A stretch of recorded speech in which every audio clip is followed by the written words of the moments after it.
après l'annus horribilis que nous avons connu, notamment en France. Mais il se trouve aussi, hélas, que de par le monde, chaque jour que Dieu fait, des vies humaines sont fauchées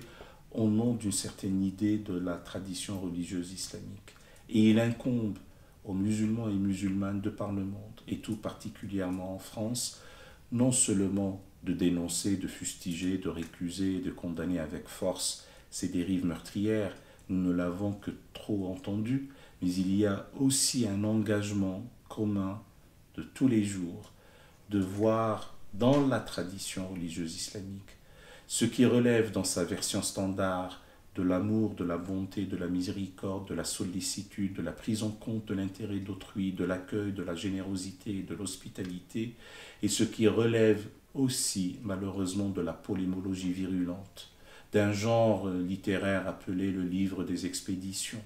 de cette confusion entre ce que nous appelons le moment coranique et le moment islamique. Les premiers temps de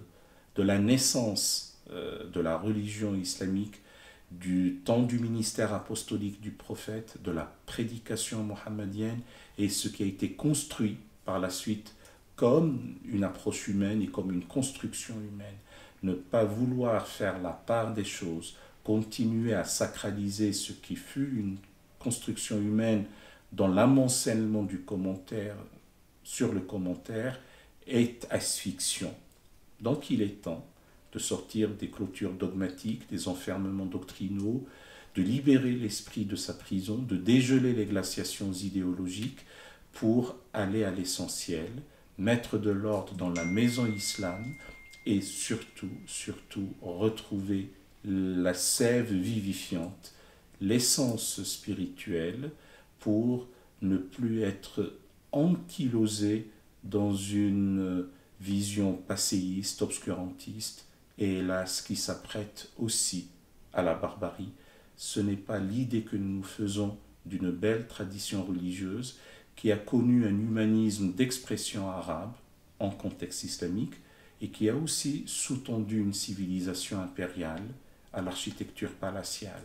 Topkapi, l'Alhambra, le Taj Mahal, l'Alcazar en témoignent et défient l'éternité. Ce n'est qu'un retour sur l'essentiel, là aussi fondé sur les valeurs humaines de fraternité, de solidarité, d'ouverture, d'amour qui nous sauvera de cette ankylose, de cette sclérose en place, j'ai envie de dire. Et là, c'est le fait de laisser place aussi à se féconder